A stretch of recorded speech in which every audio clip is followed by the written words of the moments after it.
Hi, I'm Kim, the founder and editor-in-chief of For Harriet. And what's wrong with being African American?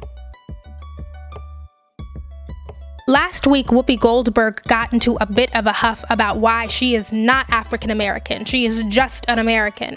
I'm sorry. I'm an American.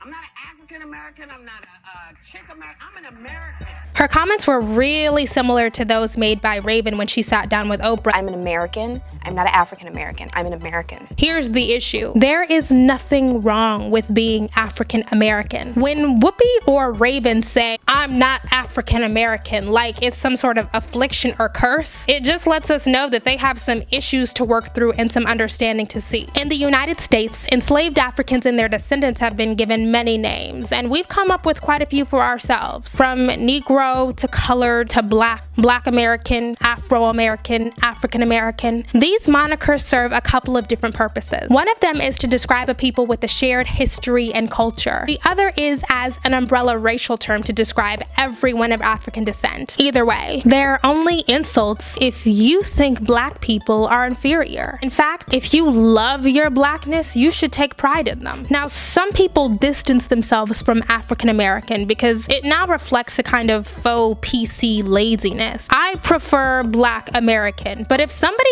asked me, I would never say I'm not African American. That's absurd. The phrase was popularized in the late 1980s with the help of Reverend Jesse Jackson, but it actually dates back to the late 18th century. It's meant to underscore a group identity that also acknowledges our continental origin. People like Whoopi and Raven always argue that they have no ties to Africa, and that's why they choose American above all else. Raven went as far as to tell Oprah that an American is a colorless person. Well, thanks to the transatlantic slave trade, most of us can't pinpoint where exactly on the continent we're from, though we have a pretty good idea. But still, Africanisms, cultural products passed down through the generations with distinctly African roots, are undeniable. We are definitely a part of the diaspora. Not only do I'm just an American sentiments reflect their racial insecurity, they underscore a fundamental lack of understanding of the difference between nationality and ethnicity. Your nationality is where you were born. It's your country of origin, or where you were naturalized. Your ethnicity is your culture, your ancestry. Embracing a hyphenated American identity does not mean that you are rejecting a claim to Americanness. And that's definitely the case for Black Americans. We built this. Our cultural influence is undeniable. In fact, you might argue that what we have created has come to define American culture. What the Black people whose ancestors came here as slaves have managed to forge in spite of incredible obstacles is uniquely ours. From the food, the language, the traditions, the culture, the holidays, that's to be celebrated. That's beautiful. If you can't appreciate being connected to that legacy, then you're missing out.